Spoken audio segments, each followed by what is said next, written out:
નમસ્કાર દર્શક મિત્રો, ન્યૂઝ પેન ચેનલમાં આપ સૌનું હાર્દિક સ્વાગત છે। મુખ્ય સમાચાર જોતા પહેલા એક નજર કરીએ આજની હેડલાઇન્સ પર।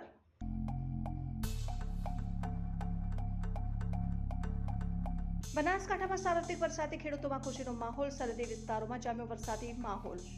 બનાસકાંઠામાં વરસાદને પગલે કાંકરેજ અને વાવ તાલુકામાં વીજળી પડતા 4 પશુઓના મોત નિપજ્યા। પાલનપુર નગરપાલિકામાં સાધારણ સભામાં વિપક્ષનો વોકઆઉટ। વિપક્ષ દ્વારા બેનર લગાવી સૂત્રોચ્ચાર કરી જાહેર માર્ગો પર રેલી યોજી વિરોધ નોંધાવ્યો। પાલનપુરના ગઢખસા રોડ ઉપર કોન્ટ્રાક્ટરની બેદરકારીથી વાહન વ્યવહાર ઠપ થયો। પાણીની પાઇપલાઇન નાખનાર કોન્ટ્રાક્ટર સામે પગલાં લેવા માંગ કરાઈ। હવે જોઈએ મુખ્ય સમાચાર વિગતવાર। બનાસકાંઠા જિલ્લામાં સાર્વત્રિક વરસાદ થતા ખેડૂતોમાં આનંદની લાગણી ફેલાઈ। બનાસકાંઠા જિલ્લામાં વિવિધ વિસ્તારોમાં વરસાદી માહોલ જામ્યો છે, ત્યારે દિયોદર લાખણી તાલુકામાં ધોધમાર વરસાદ પડી રહ્યો છે, જેમાં રસ્તા ઉપર વરસાદને કારણે નદીઓ વહેતી હોય તેવી પરિસ્થિતિ સર્જાઈ છે। જેમાં લાખણીમાં અગાઉ પણ થોડા દિવસે પહેલા પડી ચૂક્યો છે અને 13 ઇંચ જેટલો વરસાદ એક જ દિવસમાં ખાબક્યો હતો।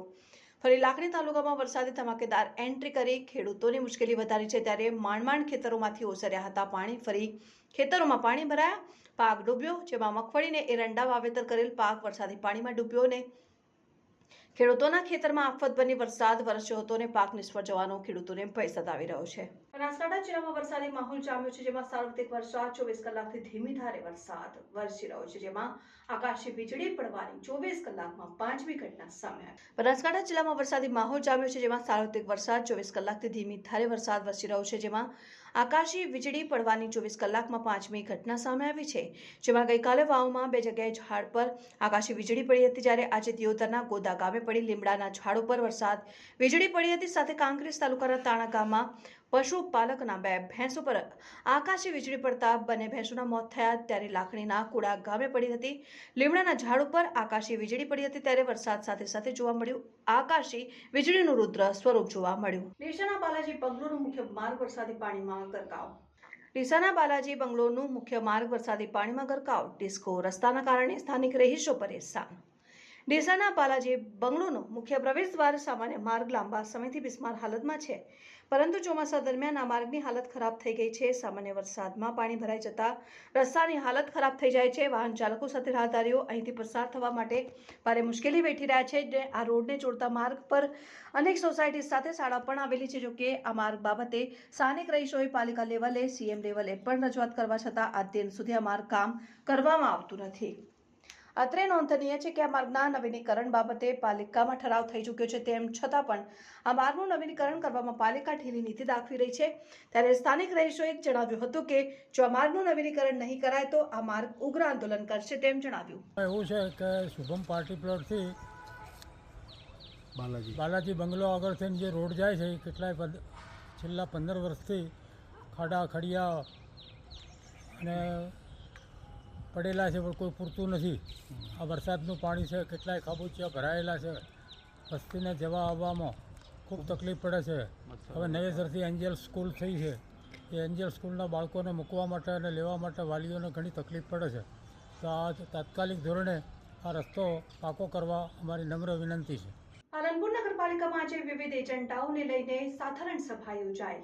પાલનપુર નગરપાલિકામાં આજે વિવિધ એજન્ડાઓને લઈને સાધારણ સભા યોજાઈ હતી, જે સાધારણ સભામાં શહેરના વિકાસના અને રોડ રસ્તાના અનેક મુદ્દાઓને લઈને ચર્ચાઓ શરૂ કરવામાં આવી હતી। જેમાં ઠરાવ વચાણે લેવાની બાબતે કોંગ્રેસે વિરોધ નોંધાવીને સભાનો વોકઆઉટ કર્યો હતો અને બેનરો સાથે રોડ ઉપર ઉતરી પાલિકાને ભાજપ વિરુદ્ધ સૂત્રોચ્ચાર કરી વિરોધ પ્રદર્શન કર્યું હતું। ભાજપ શાસિત પાલનપુર નગરપાલિકામાં આજે સાધારણ સભા યોજાઈ હતી।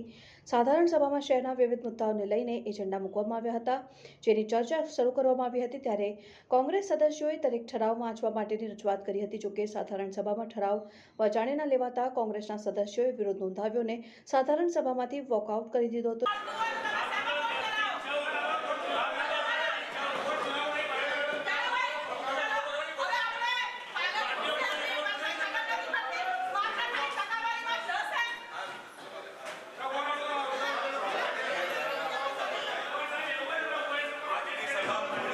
આજે જનરલ બોર્ડ હોય જ્યારે પાલનપુરની પ્રજાને લાઇટ, પાણી, સફાઈ, ખાડા, ઢોર ફરતા અને ઘણા બધા ફાયદા માટેનું બોર્ડ હતું, પણ કેમ જાણે એમને કોની ડર છે કે બોર્ડ અમે પ્રશ્નો પૂછવા ઊભા થયા ત્યારે એમને બોર્ડ મંજૂર કરીને બોર્ડ પૂરું કર્યું। આજે તમે જોઈ શકો છો કે પાલનપુરમાં રોડ કેટલા ફરે છે, એક પણ એવો રોડ બતાવી દો કે કેટલા ખાડા છે. ઢોર માટે તો પાલનપુર પાલિકાનું ઢોરનું પાંજરાપોળ ક્યાં ગયું? આજે આંકડાકીય એમને પોતાના પેટના ખાડા પૂરા છે, જ્યારે પર્સનલ હોટલના બિલો પણ આંકડામાં આપ્યા છે. આજે ભયંકર રીતે અમે એમને પ્રશ્નો પૂછવાના હતા, પણ કોણ જાણે પ્રમુખને બોર્ડ ચલાવવું હતું, પણ કેમ ના ચલાવે, કોનો ડર હતો? એમને પાલનપુરની પ્રજાને સુખાકારી માટે આપ્યા છે, તો પછી પાલનપુરની પ્રજાને સુખ માટે એમને શું કર્યું? માત્ર ને માત્ર એમના પેટના ખાડા પૂરાય, ટકાવારી કરી છે. પાલનપુરની પ્રજાને સુખ થાય એવું કશું બોર્ડમાં હતું જ નહીં. આપણે વિરોધ પ્રદર્શન કર્યું છે અનોખી રીતે, કેમ આવું વિરોધ પ્રદર્શન? કેમ? કારણ કે અમને બોર્ડમાં સાંભળતા છે નહીં, માત્ર એમના સત્તાના જોરે મંજૂર. આજે પાલનપુર શહેરનો એક પણ રોડ જોઈ લો, એક પણ તમે ભૂગર્ભ જોઈ લો, લીકેજ વાલ જોઈ લો, 6 મહિના આજે ગંદુ પાણી, ખાડા, લાઇટમાં બધી બાબતમાં 0 છે. માત્ર ભ્રષ્ટાચાર અને ટકાવારીમાં નંબર 1 પાલિકા છે. અને ત્યારબાદ કોંગ્રેસના સદસ્યોએ પોસ્ટરો સાથે વિરોધ પ્રદર્શન યોજ્યું હતું અને પાલનપુર નગરપાલિકાથી સિમલા ગેટ સુધી પોસ્ટર સાથે કોંગ્રેસ સદસ્યોએ વિરોધ નોંધાવ્યો હતો અને કોંગ્રેસના સદસ્યોએ કહ્યું હતું કે પાલનપુર નગરપાલિકા ભાજપની છે, તેઓ પોતાની મનમાની ચલાવે છે, કંઈ સાંભળતા નથી ને જે ઠરાવ છે તે બહુમતીના જોરે મંજૂર કરી દઈ વચાણે લેતા નથી. તેમજ શહેરમાં રોડ રસ્તા ખરાબ છે, ગંદકીનું સામ્રાજ્ય છે, લોકો હાલાકી ભોગવી રહ્યા છે, પરંતુ કોઈ નક્કર કામગીરી કરવામાં આવતી નથી અને જેના કારણે આ સભામાંથી વોકઆઉટ કરી વિરોધ નોંધાવ્યો છે. જોકે આ સાધારણ સભાના મામલે પાલનપુર નગરપાલિકાના પ્રમુખ ચીમનલાલ સોલંકીએ કહ્યું હતું કે તમામ એજન્ડા ઉપર ચર્ચા ચાલી હતી, ત્યારે કોંગ્રેસના સદસ્યોએ વિરોધ નોંધાવીને વોકઆઉટ શરૂ કર્યો. પાલનપુર શહેરમાં વિકાસના અનેક કામો કરવાના છે. મુખ્યમંત્રી સ્વર્ણિમ યોજના હેઠળ 8 કરોડના વિકાસના કામો કરવાના છે ને તેમજ રોડ રસ્તાના કામો કરવાના છે અને અનેક જે ઠરાવ કરેલા છે તેના ઉપર કામગીરી કરવાની છે, તેને લઈને સાધારણ સભા યોજાઈ. આજે પાલનપુર નગરપાલિકાનું જનરલ બોર્ડ હતું અને જનરલ બોર્ડના અંદર પ્રક્રિયા પ્રમાણે આપણે જે પણ એજન્ડા દ્વારા મુદ્દાઓ લીધેલા હતા એની ચર્ચા ચાલતી હતી. હર હંમેશા મુદ્દા વાઇઝ જે ચર્ચા ચાલતી હોય એના વિરુદ્ધમાં જઈ અને બીજી ચર્ચાઓ કરતા હોય અને એમનો હર વખતે આપ જુઓ જ છો એમ આ વખતે પણ એમને અલગ અલગ વાત કરીને અને એમને વોકઆઉટ કરેલો છે. આજે એક તો આપણે 8 કરોડની જે સ્વર્ણિમ જયંતિ મુખ્યમંત્રી યોજના હેઠળ 8 કરોડના કામો પાલનપુરના વિકાસ માટે મંજૂર કરવામાં આવેલા છે. એક આઇકોનિક રોડ છે એ પણ આજે 1 કરોડનો છે, એને પણ મંજૂર કરવામાં આવશે અને સાથે સાથે જનભાગીદારીમાંથી વિવિધ સોસાયટીમાંથી આવેલા 80-20ના કામો પણ મંજૂર કરવામાં આવેલા છે. પેલો હતો એ ઠરાવને આજે જનરલ બોર્ડમાં મૂકવામાં આવ્યો. જનરલ બોર્ડે આ મુદ્દાને લઈ અને પુનઃ વિચારણા કરવા માટે કારોબારીમાં પરત મોકલશે.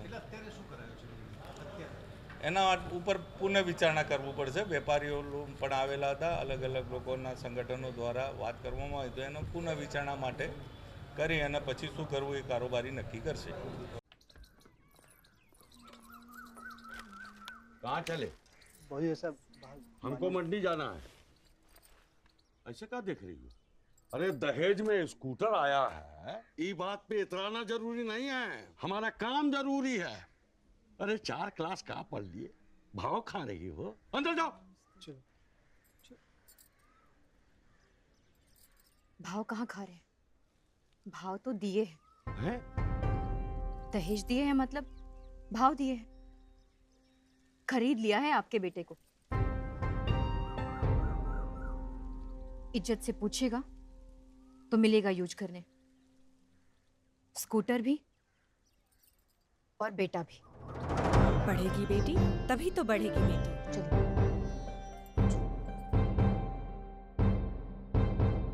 દિયોદર લાકડી તાલુકામાં ધોધમાર વરસાદ પડી રહ્યો છે, જેમાં રસ્તા ઉપર વરસાદને કારણે નદીઓ વહેતી હોય તેવી પરિસ્થિતિ સર્જાઈ. બનાસકાંઠા જિલ્લામાં સાર્વત્રિક વરસાદ થતા ખેડૂતોમાં આનંદની લાગણી ફેલાય, ત્યારે સરહદી વિસ્તારમાં પણ વરસાદી માહોલ જામ્યો, જેના કારણે વિવિધ નીચાણવાળા વિસ્તારોમાં પાણી ભરાયા. ત્યારે સરહદી વિસ્તારના થરાદ સાંચોર હાઈવે ઉપર સામાન્ય વરસાદે પાણી ભરાતા વાહન ચાલકો પરેશાન, જ્યાં થરાદ પાસેથી પસાર થતા ભારત માલા હાઈવેના સર્વિસ રોડ ઉપર પાણી ભરાયા તથા જણદી નજીક સર્વિસ રોડ પર ઘૂંટણ સુધી પાણી ભરાયા. સ્થાનિક લોકો સહિત વાહન ચાલકો પરેશાન થઈ ગયા હતા. ત્યારે દર વર્ષે જાણદી નજીક સર્વિસ રોડ ઉપર વરસાદી પાણી ભરાય છે, પરંતુ તંત્રના અધિકારીઓ અને કોન્ટ્રાક્ટરની મિલીભગતથી રોડ બનાવવામાં વપરાતી માલ સામગ્રીમાં ગેરરીતિઓ આચરાયાની પુલ ચોમાસાના પ્રારંભે જ ખુલી ગઈ છે, જેમાં કરોડોના ખર્ચે બનાવેલ રોડને લઈ અનેક સવાલો ઊભા થયા છે અને સર્વિસ રોડ પર ભરાતા પાણીનો કાયમી નિકાલ કરવામાં આવે તેવી માંગ કરાઈ છે. પાલનપુર તાલુકાના ગઢથી ખસા ગામને જોડતો માર્ગ ધોવાયો, જેના કારણે લોકોને ભારે હાલાકી વેઠવવાનો વારો આવ્યો. પાલનપુર તાલુકાના ગઢથી ખસા ગામને જોડતો માર્ગ ધોવાયો, જેના કારણે લોકોને ભારે હાલાકી વેઠવવાનો વારો આવ્યો. પાલનપુર તાલુકામાં 2 ઇંચ જેટલો વરસાદ પડ્યો હતો, જેના કારણે ઠેર ઠેર પાણી ભરાયા. ત્યારે આ વરસાદથી ગઢથી ખસા જવાનો માર્ગ બંધ થતા વાહન ચાલકો રાહદારીઓ અટવાયા. પાલનપુરમાં સતત 2 દિવસથી વરસાદ વરસી રહ્યો છે, ત્યારે વરસાદને લઈને અનેક જગ્યાએ પાણી ભરાવાની સમસ્યાઓ સામે આવી રહી છે. ત્યારે પાલનપુર તાલુકાના ગઢથી ખસા ગામને જોડતો માર્ગ ધોવાયો હતો, જેના કારણે અનેક વાહન ચાલકો રાહદારીઓ અટવાયા હતા. નાના વાહનો સહિત બસ પણ ફસાતા મુસાફરોને નીચે ઉતારીને બસ બહાર કઢાઈ હતી અને થોડા દિવસ પહેલા તળાવો ભરવા માટેની પાઇપલાઇનનું કામ ચાલી રહ્યું હતું, જેના કારણે રોડ તોડીને પાઇપ નાખવામાં આવી હતી અને રોડને રિપેરિંગ કરવામાં આવ્યું હતું. જોકે પાઇપલાઇન નાખનાર કોન્ટ્રાક્ટરની બેદરકારીને કારણે યોગ્ય રીતે રિપેરિંગ ન કરાતા વરસાદમાં રોડ ધોવાયો હતો, જેના કારણે આ વિસ્તારના ગામડાઓના લોકોને ચાલવું પણ મુશ્કેલ બન્યું હતું અને અનેક વાહન ચાલકો અટવાયા હતા. ત્યારે સ્થાનિક લોકોની માંગણી છે કે તાત્કાલિક ધોરણે રસ્તાનું રિપેરિંગ કરવામાં આવે તો આ વિસ્તારના ગામડાઓના લોકોને મુશ્કેલી દૂર થાય. આજે 1 કલાકના ભારે વરસાદના કારણે જે સરકારની જે યોજના છે કચરા પાઇપલાઇન, એ યોજનાની અંદર ગઢથી ખસ્સા રોડ પર ચામુંડા માતાના તળાવમાં નાખવા માટે પાઇપલાઇન કરેલી હતી. એ નબળી કામગીરીના કારણે રોડ વચ્ચેથી તૂટી ગયેલો હતો અને એકથી બીજા ગામ જવા માટે સાધનો બ્લોક થઈ ગયા હતા અને પછી તાત્કાલિક માટીથી અત્યારે રિપેરિંગ કરેલું છે, પણ એ પણ ફરી વરસાદ આવે પણ ધોવાઈ જશે એવી પરિસ્થિતિ છે. ફરીથી ગઢથી મડાણા રોડ પર પણ એવી પરિસ્થિતિ સર્જાઈ 2-3 વખત. ફરી સલ્લા રોડ પર પણ એવી રીતે પરિસ્થિતિ સર્જાયેલી છે. વાસણી રોડ પણ એવી રીતે પરિસ્થિતિ સર્જાયેલી છે. આવી રીતે નબળી કામગીરીના કારણે વારંવાર પબ્લિક હેરાનગતિ થાય છે. એટલે સરકારને અમારે એવી નમ્ર વિનંતી છે કે તાત્કાલિક ડામરથી વ્યવસ્થિત રોડ રિપેરિંગ કરાવે. આ લોકો જે પાઇપલાઇન કરે છે અને પાછી જે રોડ તોડી અને જે એનું મટીરિયલ નાખવા, બિલકુલ મટીરિયલ કોઈ નાખતા છે નહીં. ખાલી માટીથી પૂરી દે, વરસાદ આવે એટલે સીધું આવી પુરાઈ જાય છે. અને હાલ બી અહીંયા ગઢથી ખસા રોડમાં મોટું ગાબલું પડ્યું છે. 2-3 બાઇકોવાળા ફસાઈ ગયા, 2-3 ગાડીવાળા ફસાઈ ગયા. એમની કોઈ જવાબદારી સરકારની થતી જ નથી. અહીંયા વ્યવસ્થિત માલ મટીરિયલ નંખાવે, વ્યવસ્થિત કરે. આવી રીતના બધા ભ્રષ્ટાચાર જ કરે છે આ લોકો. બીજું કંઈ આવડતું જ નથી અને કોન્ટ્રાક્ટરોના ગીઝા ભરાય છે. આમાં શું માંગ છે તમારી? આ વ્યવસ્થિત અમારું કામકાજ થાય જ, અમારે બીજું કંઈ જોતું નથી અને આવા કોન્ટ્રાક્ટર ઉપર પગલાં લેવામાં આવે. પાલનપુર તાલુકાના ગામડાઓમાં છેલ્લા 2 દિવસમાં 2 ઇંચથી વધારે વરસાદ વરસી ચૂક્યો છે, જેના કારણે અનેક જગ્યાએ પાણી ભરાવાની પણ સમસ્યાઓ સામે આવી રહી છે, તો રોડ રસ્તા ધોવાયાની પણ ઘટનાઓ સામે આવી છે. ત્યારે ગઢ ગામથી ખસા ગામને જોડતા માર્ગ ધોવાતા લોકો હાલાકી ભોગવી રહ્યા છે અને નાના વાહનો સહિત બસ પણ આ માર્ગ પર ફસાઈ હતી. તળાવ ભરવા માટેની પાઇપલાઇન નાખવા કોન્ટ્રાક્ટર રોડ ખોદી નાખ્યો હતો અને રોડ ખોદીને પાઇપલાઇન નાખ્યા બાદ યોગ્ય રીતે કામગીરી ન કરવામાં આવતા રોડ ધોવાયો હતો અને કોન્ટ્રાક્ટરની બેદરકારી સામે લોકોમાં રોષ જોવા મળ્યો હતો અને આ રોડનું કામ તાત્કાલિક ધોરણે યોગ્ય રીતે કરવામાં આવે તેવી માંગ કરાઈ હતી. જે છેક ઊંઝાથી રાધનપુર જવાનો આ માર્ગ જે હાઈવે બોલે છે 1P ઉપર ગઢ નજીક ચામુંડ માતાના મંદિર નજીક આજે માત્ર 2 ઇંચ જેટલા વરસાદમાં જ જે વરસાદી પાણી માટેની પાઇપલાઇન નાખેલી હતી એ જગ્યાએ આજે એક સામાન્ય જો વરસાદમાં ગાબડું પડ્યું, જેના કારણે આજે વાહન વ્યવહાર 2-2.5 કલાક સુધી ઠપ થઈ ગયો. વાહન વ્યવહાર તો ઠપ થવાના કારણે ઠપ તો થઈ ગયો, પણ એના કારણે આજુબાજુના ગામના જે રોજમદારો જે અહીંયા કામ કરવા આવતા હતા, અમારા આજુબાજુની ગામના છોકરાઓ જે વિદ્યાર્થીઓ અભ્યાસાર્થી આવતા હતા, એ લોકો પણ અટવાયા હતા. એવી વાત મળી કે ભાઈ એ 7 મહિનાની ANC જે ચેકઅપ માટે હોસ્પિટલ જતી હતી તો એને પણ મુશ્કેલી પડી. તંત્રને એવી એક વિનંતી આજે કરું છું કે આવા જે કોન્ટ્રાક્ટરો હોય જે આપ કામ સારું કરી રહ્યા છો તો એનું તાત્કાલિક રિપેરિંગ કરાવો. આજે આ 2 કલાકમાં તમે માત્ર માટી નાખી છે, પણ આજે રાત્રે જો વરસાદ અહીંયા આવ્યો તો એની પરિસ્થિતિ શું થશે એ હાલ નજર સમક્ષ દેખાઈ રહી છે. આજે જે ખસાથી ગઢ મેન હાઈવે છે એ અવર જવર બંધ છે અને ત્યાં અમારા બાળકો લગભગ ગઢમાં 100થી વધુ બાળકો અભ્યાસ કરે છે. તેમને અવર જવર માટે તાત્કાલિક ધોરણ માટે અમારા જે મેન ધંધો છે ગઢમાં જ છે, હીરા ઘસવાના બધું મેન એ ત્યાં જ છે. તો તાત્કાલિક ધોરણે કલેક્ટર સાહેબ, મામલતદાર સાહેબ, ડીડીઓ સાહેબ, ટીડીઓ સાહેબ અને ગઢ સરપંચશ્રી, ખસા સરપંચશ્રી તમામને જાણ કરવામાં આવે, તાત્કાલિક ધોરણે આનો નિર્ણય લાવે એવી અમારી અપેક્ષા છે. દર્શકો, આ હતા અત્યાર સુધીના સમાચાર. હવે પછીના નવા સમાચાર સાથે ફરી મળીશું. ત્યાર સુધી જોતા રહો ન્યૂઝ પોઈન્ટ ચેનલ. નમસ્કાર.